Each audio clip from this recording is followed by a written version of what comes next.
ecosistémicos del mosaico silvopastoral de todo el municipio de Brañosera para conservar así mejor su multifuncionalidad y asegurar una sostenibilidad a largo plazo.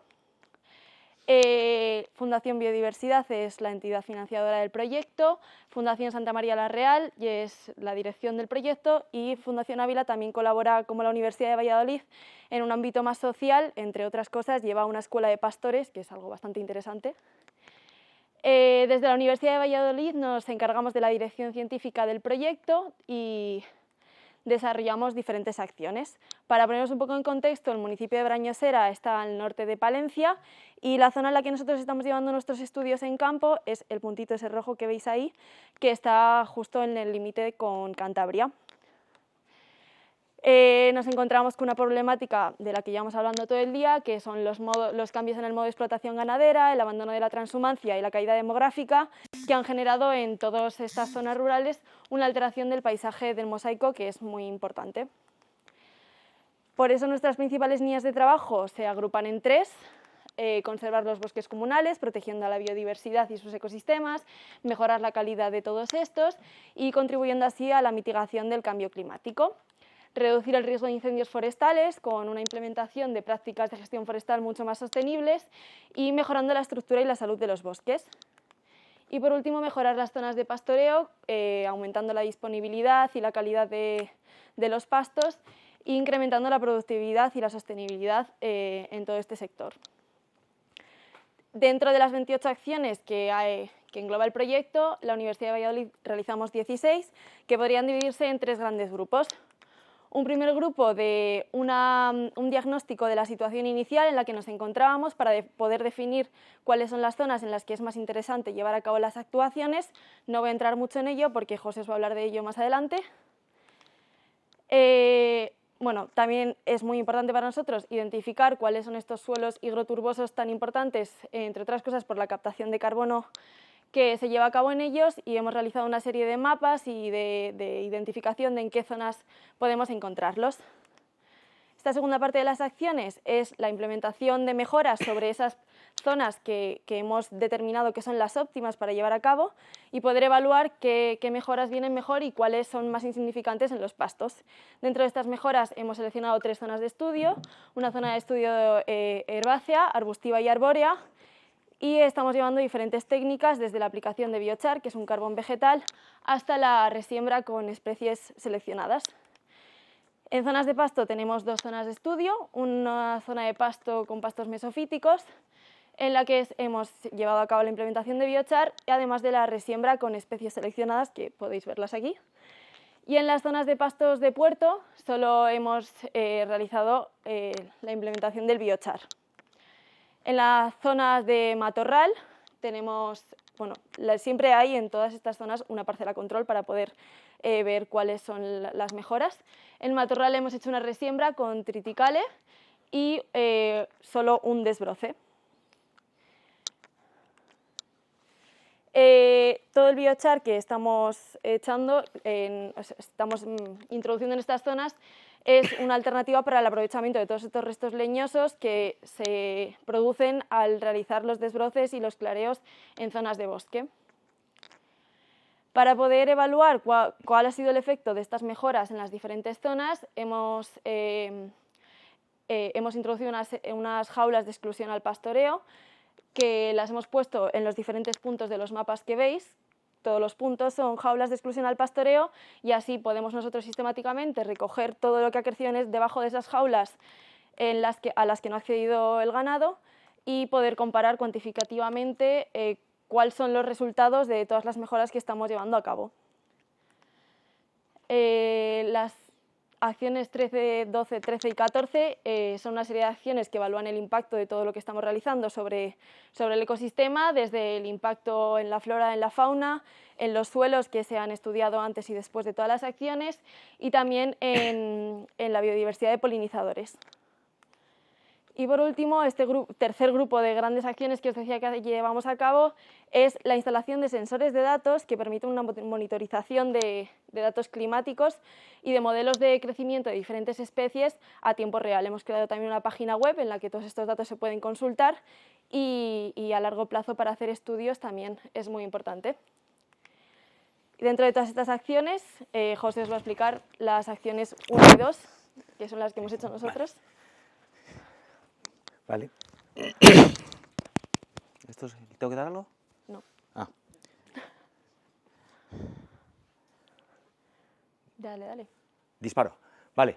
Bueno, dentro del proyecto tenemos resultados preliminares que podemos ya presentar de las acciones 1 y 2 que encajan en el tema de la temática de hoy, que sobre todo es la planificación. Aquí habíamos hablado antes también, pues a nosotros nos corresponde un poco sentar bases para luego poder hacer unas evoluciones en la PAC o en la normativa que vayamos cambiando. Entonces os voy a presentar rápidamente. ¿Cómo se cambiaba esto? El derecho. Sí. Bueno, las acciones 1 y 2 pues era hacer un diagnóstico de planificación territorial en el territorio. Aquí empezamos a realizar el diagnóstico en base a los que sois de Castilla y León, pues el esquema de los documentos para la redacción de planes silvopastorales en Castilla y León. Y pongo aquí dos fotos porque lo que quiero reflejar con ellas es, por un lado, intentar relacionar lo antiguo, que es el chozo que tenéis ahí abandonado, pues con una imagen Copernicus, que es lo que queremos integrar en este proyecto. Bueno, antes de nada voy a presentaros muy rápidamente viaje a la zona. La zona de Brañosera, pues ahí detrás ya es Alto Campos, es la zona de Cantabria, altitudes que llegan a 2.200 metros, tiene una zona de pasto supraforestal, pastos de puerto que tenéis ahí, aquello quiso ser una estación de esquí en los años 70 del Golobar, y tenemos arriba unas zonas de turberas, suelo mayoritariamente silicio con algo de calizas en las partes altas.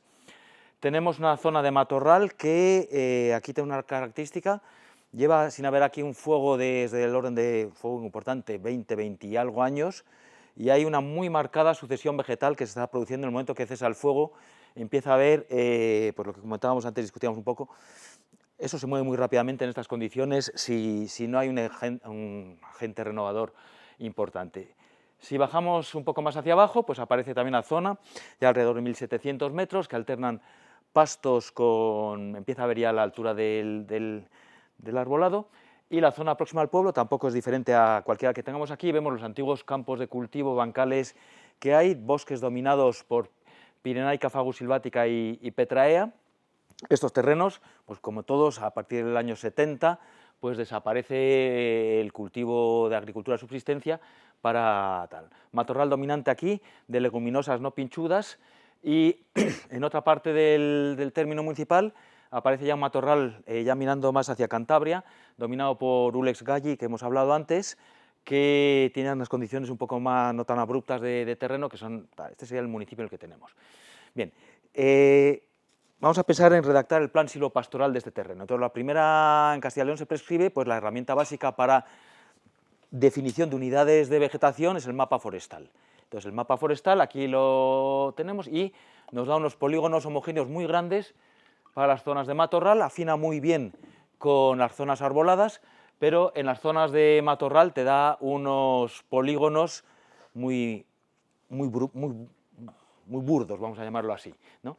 Y lo que yo tengo que hacer cuando hago un plan silvopastoral es definir polígonos homogéneos para asignarles a ellos una producción, una posibilidad y una carga orientativa. Entonces, la primera herramienta que vemos que aquí no nos funcionaba era el mapa forestal. Pues aquí mismo os pongo esta zona, el mapa forestal te define para todo eso que tenéis en rojo un único polígono que lo dice arbustedos, y dentro de él hay pues muchas zonas diferentes. SICPAC deriva de ello y te da las mismas grandes polígonos y recintos. Entonces veíamos que esa herramienta que es el mapa forestal, pues aquí chirría mucho, ¿no? Si veis entre las zonas de matorral, pues hay pequeñas zonas de pasto, muy similar a lo que hemos visto esta mañana. La idea de esto, siguiendo, esta tabla la hemos estudiado en su día ya los más viejos aquí también, ¿no? La famosa tabla 6, que para diferentes unidades de vegetación, pues aquí os tenía marcado, para monte arbolado abierto de Fagus silvática o de Quercus no sé qué, te da una carga orientativa de 0,3 y una producción de 1.500, pues vimos que si yo tengo que asignar grandes polígonos a esas producciones para luego derivar de allí unas posibilidades, pues esto chirría ya de entrada, ¿no? Porque no me está dando fiabilidad. También echamos mano de los datos de Cantabria, porque estamos lindando con Cantabria, de Valdeolea, hay un estudio muy bueno que está aquí, se ha ido antes, busqué de dar unas producciones en Valdeolea, te dice aquí que unas producciones de, también coinciden, 1.400 kilogramos materia seca hectárea y año, y unas tablas de San Miguel Allance en base al valor pastoral, pero seguimos teniendo el problema que no somos capaces en un territorio grande de rodalizar pascícolamente ese territorio en base al mapa forestal, que es lo que te prescribe la normativa, ¿no? Al final, en base al mapa forestal, y lo que ya vemos, si confronto la producción con el consumo de ganado que tengo ahí, algo tan fácil como UGM por 0,025 su peso por 500 kilos por pues tenemos claramente que hay un infrapastoreo en el territorio bastante fuerte. Veíamos también que tenemos en la zona importantes figuras de protección, ahí arriba hay turberas, hay una pequeña microrreserva de fauna, hábitat de perdiz pardilla, perdiz roja, pechi azul, un montón de gente importante. Tenemos altitudes que llegan ya a zonas, más de 2.000 metros, pendientes, ya las veis en el terreno, muy fuertes, que te van limitando también las posibilidades de actuación. Y quizás novedoso, yo creo que es el tema que quiero introducir aquí ahora, una muy marcada sucesión vegetal actuando en grandísimas partes del territorio. Siguiendo con el diagnóstico, pues veíamos que los usos más comunes, la actuación de mejora más común, es el desbroce mecanizado con tractor, normalmente de cadenas, esta de doble eje vertical, y que el ganado mayoritariamente era bovino. Hay una pequeña ganadería de cabras en la zona, pero no se solapan unas con otras, están claramente separadas. Y lo que vimos, también lo hemos hablado, que en el bovino, pues después de un desbroce, con ausencia de ganado menor y falta de presión en las zonas desbrozadas, a los 4, 6, 8 años, pues hay ahí un rebrote muy importante del matorral. Os pongo al final de la presentación, y hemos hecho otros estudios, os pongo al final de la presentación, luego si la tenéis la voy a pasar ahora, de la zona de Campillo de Mena, unas zonas hemos hecho ya unas evaluaciones de los desbroces que se han hecho, cómo se vea lo rápido o lo lento que se recuperan. Bueno, entonces aquí ahora viene la idea de, claro, si yo estoy desbrozando mucho y aquello me rebrota siempre, pues el principio básico de la paradoja pastoral que estudiamos en pascicultura no se está cumpliendo, ¿no? Estoy desbrozando más de lo que puede controlar mi ganado, y lo ha dicho antes mucho Sautalza, la utilización del producto del ganado como herramienta de mejora, pues no está actuando, estamos desbrozando mucho más de lo que somos capaces de controlar en rebrote, con lo cual se puede plantear si no estamos tirando el dinero o estamos haciendo actuaciones que son a hectárea, cuando igual hay que irse a una cosa un poco más selectivas. Bueno, al final, en este plan, segregamos de la zona la titularidad que no es pública, las figuras de protección, pues hay algunas zonas de interés arqueológico, pendientes, nos centramos las mejoras, y esto también es un tema a debatir, en pendientes inferiores al 30 o 35%, andar actuando en pendientes superiores, no van a entrar las vacas, que es el que tengo, y además no voy a poder actuar, y si quiero actuar tengo que meter el fuego, que aquí lo descartamos completamente. Altitudes altas, y nos centramos a límites permanentes buscando una división de actuación, pues un tendido eléctrico que había, y tenemos aquí el ámbito de operación.